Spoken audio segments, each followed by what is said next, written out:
President Trump today basically went back and forth and back and forth and back and forth about whether he was going to sign a bill that would allow funding for the border wall. This is bad policy. The reason it's bad policy is because the president has been wildly inconsistent on what exactly he would sign. He has spent 2 years not holding the line on the funding for the border wall. He kept saying, oh, we'll kick it down the road. Oh, we'll kick it down the road. And then suddenly, when the right started yelling at him because he was about to sign yet another continuing resolution that did not include funding for the border wall, suddenly President Trump woke up and started tweeting about it this morning.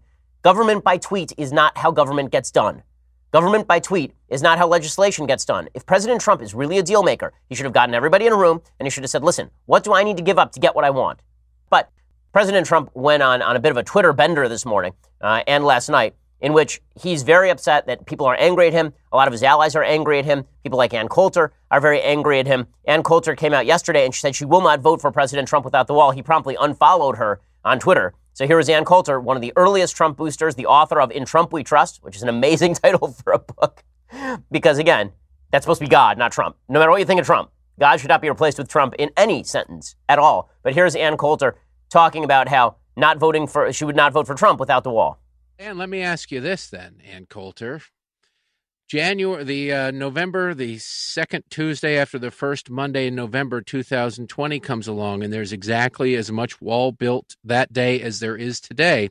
Does Ann Coulter vote for Donald Trump for re-election? No, nor will, I think, most of his supporters. Why would you? So she's not the only one who has been saying this. Laura Ingraham has been incredibly critical. I was critical yesterday on the show. Mark Levin was very critical yesterday on his show. Rush Limbaugh was very critical. He said that Trump basically got rolled by the Democrats on the wall. Trump gets nothing and the Democrats get everything, including control of the House in a few short weeks. In fact, I just alluded to this, Trump is going to get less than nothing because this compromise strips out the $1.6 billion for the wall that the Senate Appropriations Committee had already approved weeks ago. That's gone, too. Okay, and this has caused Republicans in the House to actually say, okay, well, let's get together and let's fight for the wall. Mark Meadows, who was once considered a possibility for the president's chief of staff, got up yesterday and he said, listen, we made a promise that we were going to build this damn thing, so let's build the damn thing. Is it actually going to get built under President Trump? The answer is, in all likelihood, no. Okay, so here's the part that I find intellectually dishonest about a lot of the debate that's going on right now. President Trump is supposed to be a strong negotiator. President Trump is the one who's supposed to be standing behind his own promises. It was President Trump who promised a wall that Mexico is going to pay for approximately 1,273,393 times during the campaign and in the aftermath. It was President Trump who's pushing that as a policy. Everyone who said, listen, we don't actually need a wall, we just need more border security, all those people were considered cucks. All those people were considered sellouts. It was President Trump who was saying we need a wall. And people like me agreed with him on that point, that we need some sort of physical barrier along the border, just like Israel has a physical barrier in the Gaza Strip or in parts of Judea and Samaria. We all agreed with that. And then President Trump basically backed off of it. But this is why President Trump should never have caved on any of this. And this kind of last-minute hemming and hawing, this whole, okay, well, now I watch Fox News, and now I'm changing my opinion back on the wall. Dude.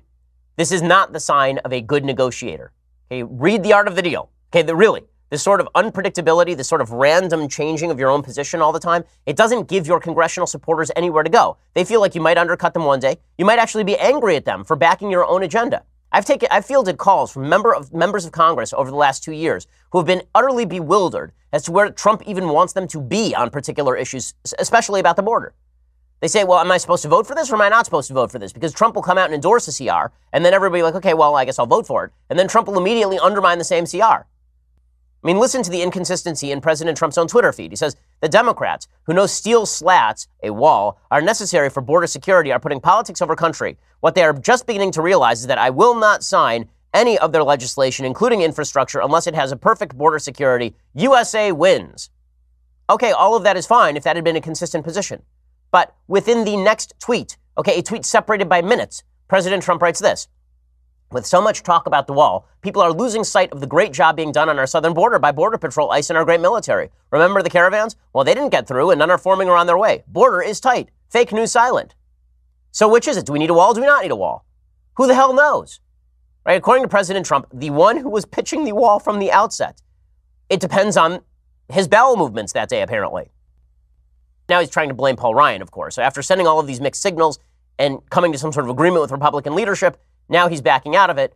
President Trump says, when I begrudgingly signed the omnibus bill, I was promised the wall and border security by leadership. Would be done by the end of the year. Now, it didn't happen. We foolishly fight for border security for other countries, but not for our beloved USA. Not good. Well, again, I agree with his position on border security. But does he agree with his position on border security? And why in the world? This is the guy who says that Washington is corrupt. Washington is a swamp. Washington is full of liars. So why did you buy the promises earlier this year? Doesn't that make you a fool? Doesn't it make you foolish to buy the promises that were made by legislators that were never going to be kept? Or is it possible you knew all along that these promises were not going to be kept? You went along with it at the time, and now you're fussing and blaming everybody else when it turns out that you're not capable of keeping a promise that you made to the American people and to your own supporters.